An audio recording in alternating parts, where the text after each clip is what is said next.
8월 26일 서밋타임입니다. 오늘 말씀은 에베소서 2장 1절에서 3절 말씀입니다. 그는 허물과 죄로 죽었던 너희를 살리셨도다. 그때에 너희는 그 가운데서 행하여 이 세상 풍조를 따르고 공중의 권세 잡은 자를 따랐으니 곧 지금 불순종의 아들들 가운데서 역사하는 영이라. 전에는 우리도 그 가운데서 우리 육체의 욕심을 따라 지내며 육체와 마음에 원하는 것을 하여 다른 이들과 같이 본질상 진노의 자녀이었더니. 아멘. 오늘 믿음으로 말미암은 구원입니다. 우리의 구원이 무엇으로 받았다는 겁니까? 믿음으로 받았다는 겁니다.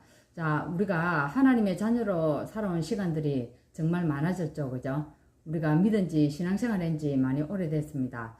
그래서 이런 사람들이 빠지기 쉬운 게 우리가 어떤 상태에서 구원받았는지 잊어버리고 살아갈 때가 참 많이 있다는 겁니다. 근데 우리는 어떻습니까? 허물과 죄로 죽은 상태였습니다. 그때가. 그래서 이 세상의 풍속을 쫓고 그때 어떻게 살았습니까? 공중 권세 잡은 자를 따라 다닐 수밖에 없었던 그런 상태였습니다.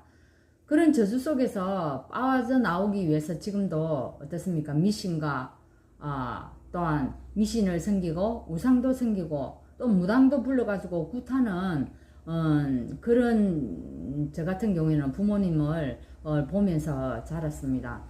내가 본 것은 그 어떤 것보다도 그 어떤 것도요 본질상 진노의 자리에서 빠져나오지 못하게 한다는 것이었습니다. 그래서 우리 집만 그런 것이 아니라요 동네 전체가 사실은 똑같은 형태로 살아가고 있었던 겁니다. 여러분 어릴 때 생각이 안 납니까? 저는 이게 너무 생생합니다. 하나님을 떠나서 정죄받은 인간은요 노예 상태에서 사실은 발버둥 칠수록 더 깊은 늪 속으로 사실은 빠져들어가게 되는 것입니다. 그래서 하나님께서는 구원의 길을 우리에게 하나님께서 내신 것입니다.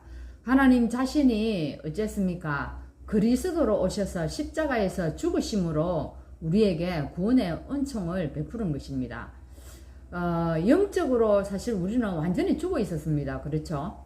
그 인간들은 하나님이 그리스도를 믿음으로써 그리스도와 함께 우리를 어떻게 했습니까? 다시 살리심을 우리가 받게 된 것입니다. 사실 이 모든 일들을 하나님께서 우리에게 하셨다는 것입니다. 무엇을 위해서요? 우리를 살리기 위해서 하나님이 십자가에서 죽으시고 우리를 살리셨다는 겁니다. 그래서 인간의 의지나 공로는요 어떻습니까? 구원하는 이 사건에서 우리를 구원하는 이 사건에서 아무런 역할을 할 수가 없다는 것입니다. 우리가 이 사실을 믿고 구원받을 수 있는 것이지 우리의 공로로 된 것이 아니라는 것입니다. 하나님의 자녀가 된 것은 전적으로 하나님의 은혜이고 하나님의 선물이라는 것입니다. 우리 익히 너무나 잘 알고 있지 않습니까? 그래서 날마다 구원에 대한 감사와 감격이 내 안에 살아있는 것이 너무너무 중요하다는 것입니다. 또한 이 그리스도 안에 있는 자들은요 새하늘과 새 땅을 이 땅에서 맛보면서 살아간다는 것입니다. 여러분 어떻습니까? 다 구원받았지 않습니까? 구원받았다고 확신 속에 거하지 않습니까? 그런데 여러분 매일매일 삶이 어떻습니까? 새하늘과 새 땅을 맛보면서 살아갑니까? 예, 우리는 이런 존재라는 것입니다. 사실 비록 아직 이 땅에 살고 있지만요 그리스도 안에서 새 생명을 누리면서 천국을 미리 맛보고 살아간다는 것입니다. 그런데 유대인들은 어땠습니까?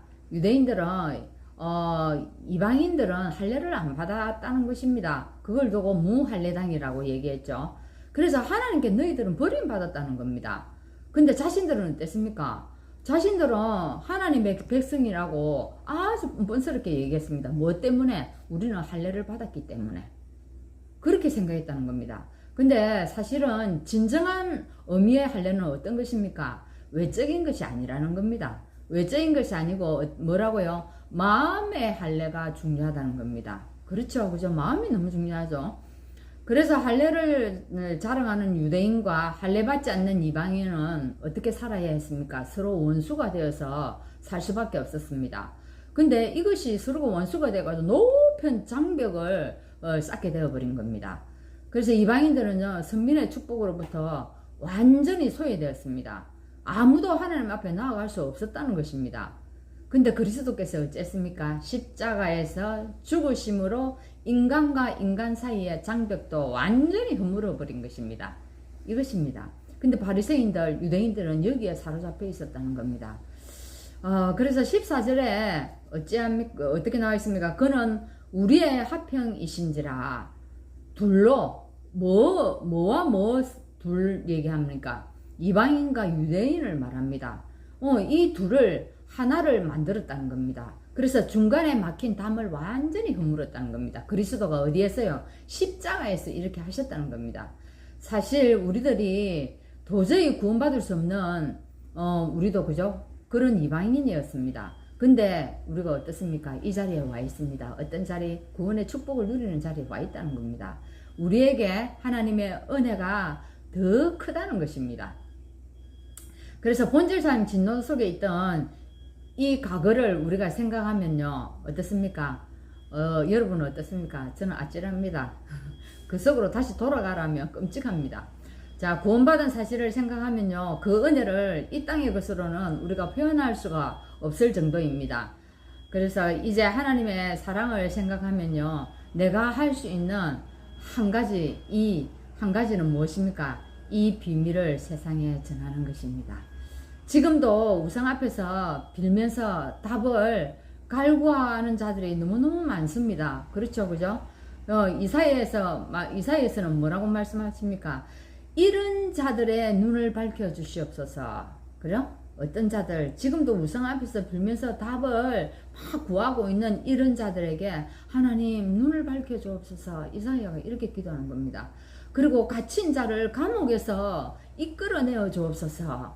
그리고 흑암에 앉은 자를 감방에서 나오게 하여 주옵소서. 이렇게 기도했습니다. 하나님, 오늘도 우리에게 이런 하나님의 역사를 체험하는 시간이 되게 해달라고 여러분 기도하시고, 그래서 지금도 이 구원의 비밀을 알지 못하는 자들을 정말 다 감옥에서 이끌어내고 감방에서 나오게 하는 그런 역사가 오늘도 일어나기를 바랍니다.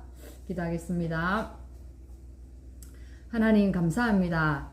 우리는 이방인으로서 또한 유대인들이 말하는 무할례당으로서 도저히 구원받을 수 없는 자인데, 예수님이 이 땅에 그리스도로 오셔서 십자가에서 하나님 둘을 하나 되게 하시고, 하나님 그래서 우리에게 구원의 축복을 허락하여 주신 거 너무너무 감사합니다. 올 이 은혜가 우리에게 더욱더 하나님 크게 나타나게 하시고, 이 구원의 비밀을 그리스도 안에서 풍성히 누리는 그런 시간이 되게 하여 주옵소서. 그래서 지금도 우리가 빠져나온 그 저주 재앙 속에서 지금 이 세상의 풍속을 따르고 있는 자들에게 이 귀한 복음을 전달하는 시간이 될 수 있도록 성령께서 역사하여 주옵소서. 예수 그리스도 이름으로 기도하옵나이다. 아멘.